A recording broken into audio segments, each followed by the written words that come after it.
Hi everyone.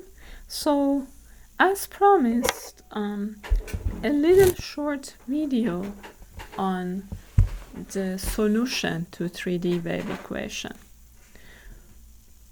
So you recall that we developed the 3D wave equation and we kind of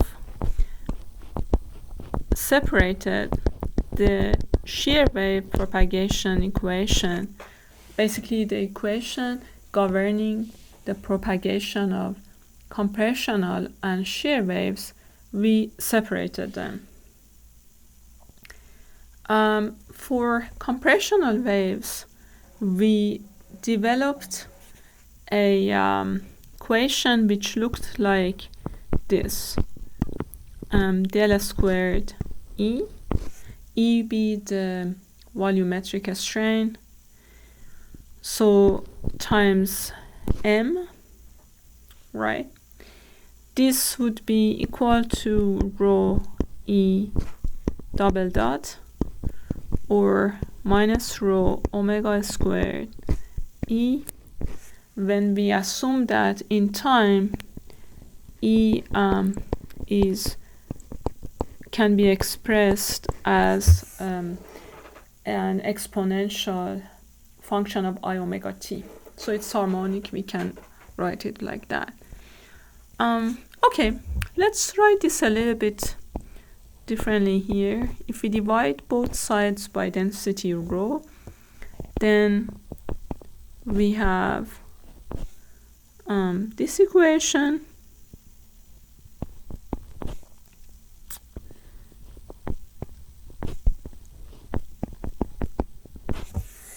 which relates the second derivative of E with respect to x, y, z to E, and M is the constraint modulus.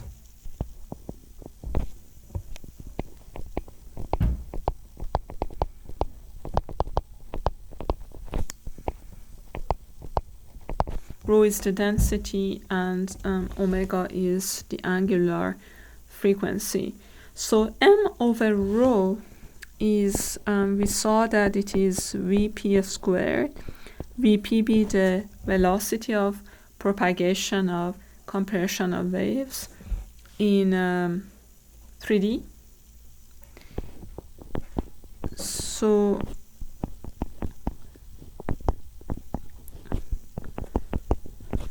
we can simplify the equation in this form, or we can go even further and write it in this form.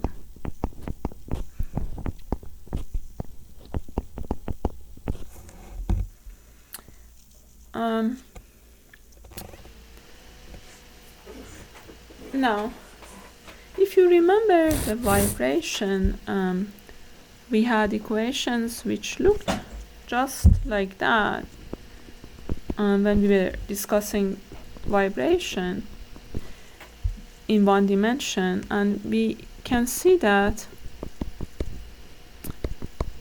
the solution has the form of exponential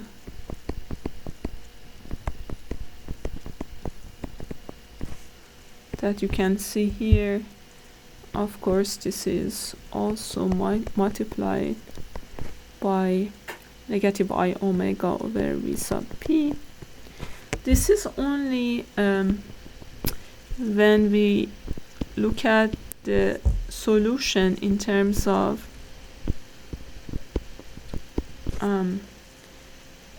displacement in a space.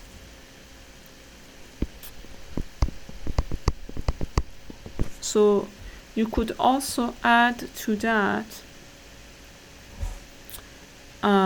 what we had assumed before, that is that in time we have an exponential term. So we could write the solution in a more general form. Also we have some sort of amplitude.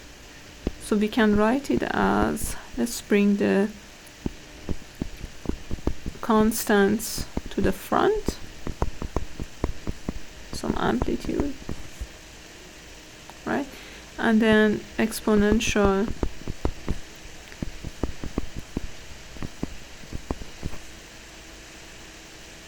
S is a vector,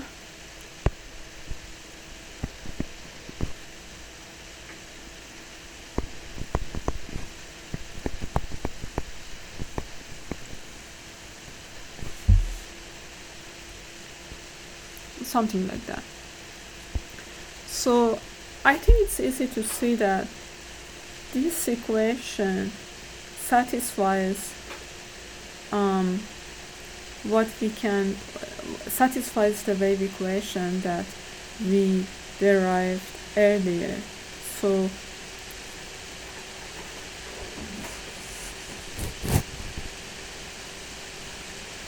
and in this solution, S is Lx x plus Ly y plus Lz z, and Lx, Ly, and Lz are direction cosines.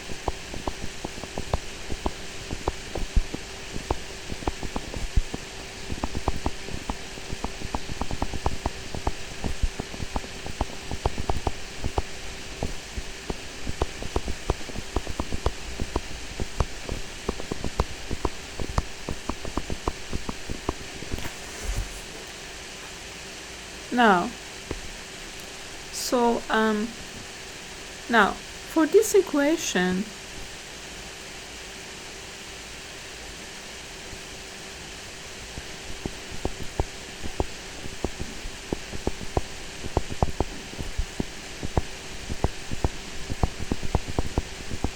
to describe wave propagation,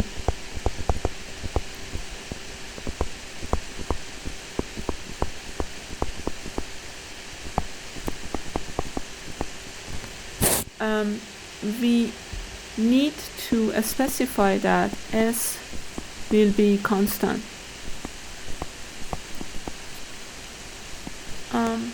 This is somewhat equivalent to what we had before in one-dimensional case, where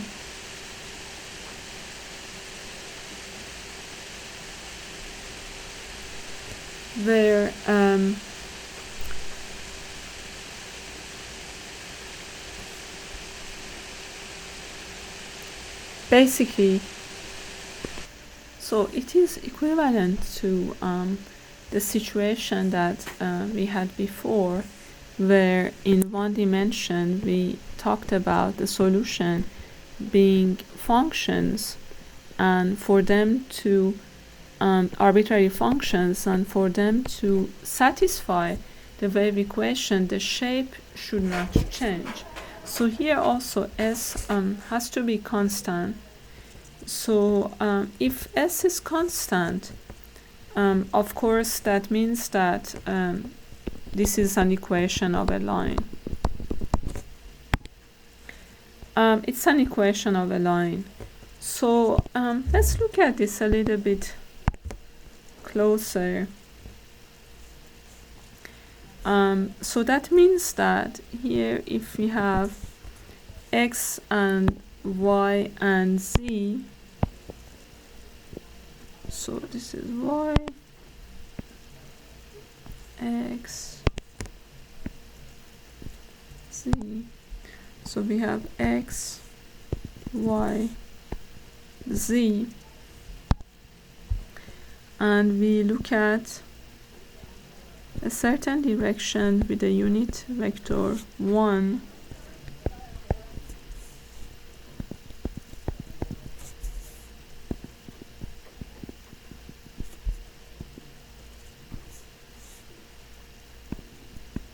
so here is Lx, Ly, Lz, This means that this would be S.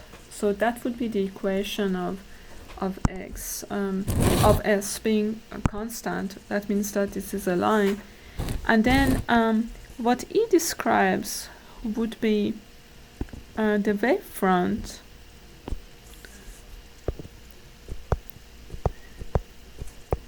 which will be perpendicular to this S. So we can show that U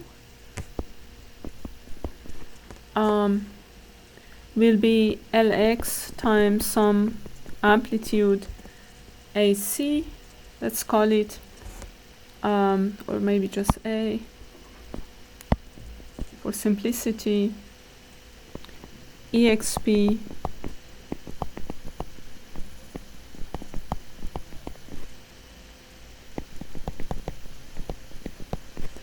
V would be Ly and W would be Lz. In other words, if you look, we can see that UVW is parallel to S. So the particle motion will be such that, you know, the components are along Lx, Ly, and Lc, so they'll be parallel to S. So in P-wave propagation,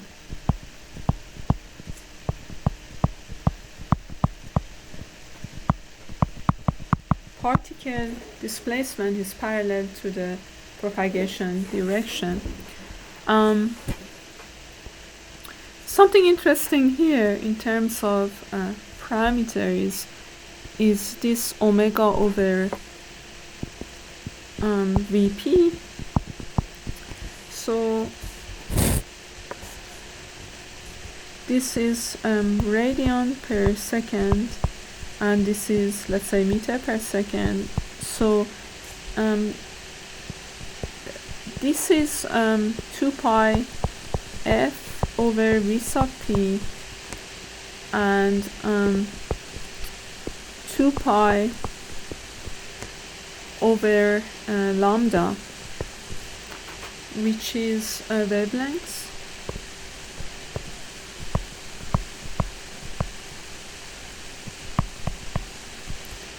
And this parameter is sometimes called wave number.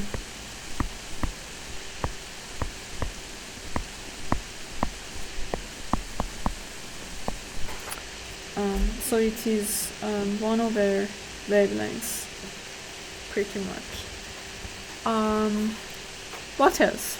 So basically we want to emphasize that when we have propagation of compressional wave, the displacement, the particles in the medium are moving parallel to the propagation direction. This is even more interesting when we look at shear wave. So I guess you know that in shear wave, you may have heard, the particle displacement is perpendicular to the propagation direction. So let's look at this a little bit more closely to see why. So the equation we have, which describes the propagation of shear waves, we derived this earlier and come up with this kind of an equation: Vs squared del squared omega plus omega squared omega is 0. This has a similar form as in the previous equation, and the solution can be generally written in this form. We can show that basically solution in this form will satisfy some constant a, again exponential I omega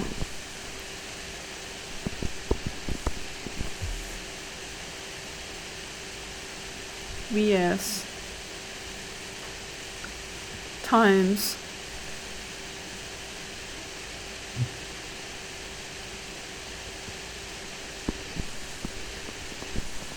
mx x plus my y plus mz z. So now we kind of just focus on the component which is related to special variables, and we don't show time, but it would be similar. You just add I omega t. So this vector, or well, this also has to be a line, as you may have guessed. We called it m. So mx, my, mz are direction cosines.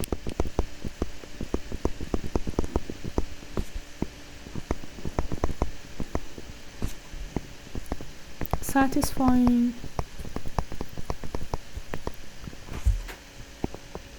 mx squared plus my squared plus mz squared equal to 1.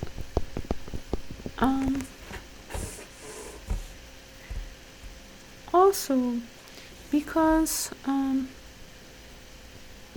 we know that we can show that derivative of omega x with respect to x plus derivative of omega y with respect to y plus derivative of omega z with respect to z is equal to 0. It follows that mx ax plus my ay plus mz az is equal to 0, where a is the amplitude.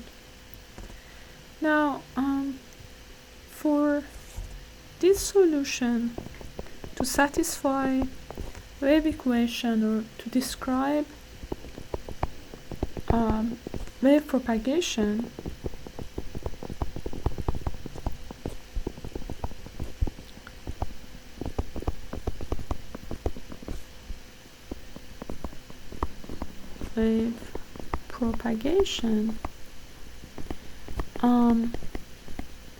we want that, of course, mx x plus my y plus mz z be constant. Again, this means that basically this m here is a line, and this is basically the propagation. It marks the direction of propagation. So let's draw this again, how it will look like. So here we have x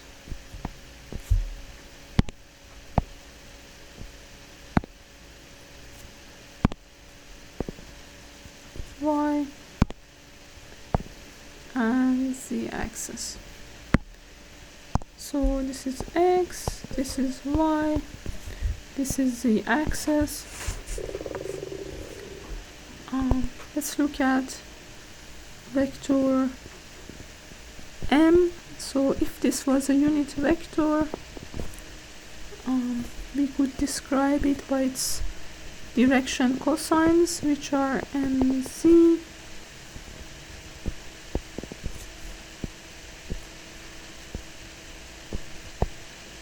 mx and my. this is vector m.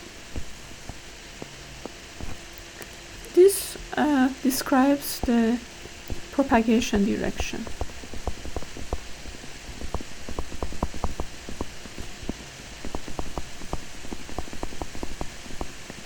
Now, if we obtain the displacement, we will see that they will look like that: mz ay minus my cz exp minus I omega over v sub s m.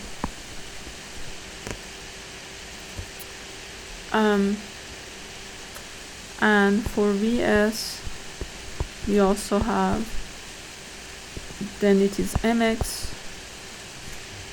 this is a, so we have a, this is v, so it is mx a z minus mz ax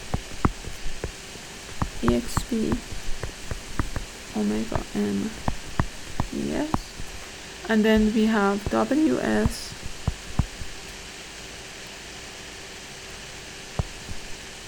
which is my ax minus mx ay exp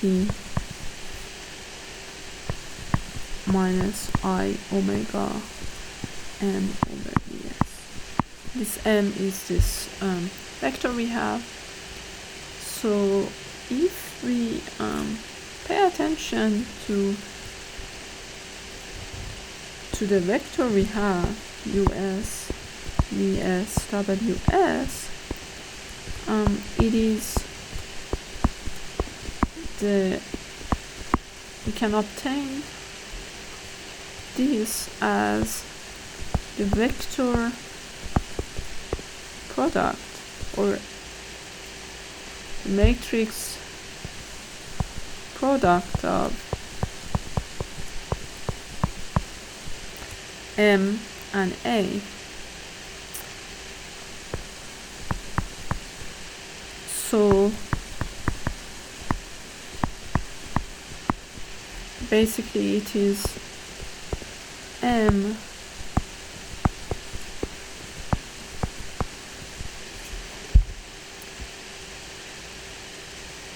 multiplied by a, and it is perpendicular. So we can see that what happens is in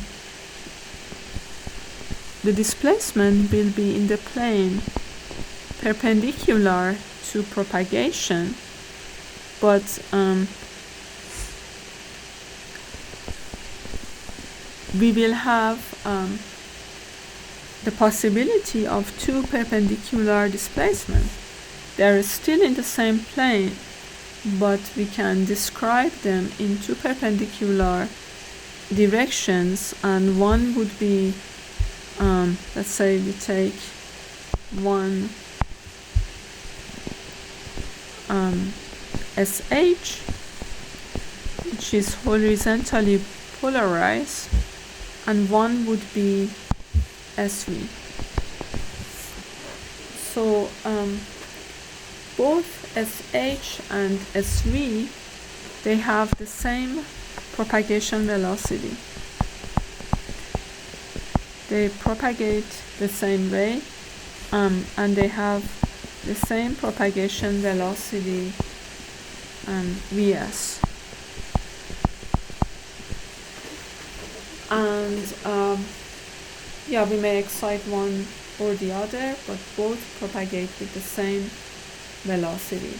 And both of them are, the particle displacement is the plane perpendicular to the propagation.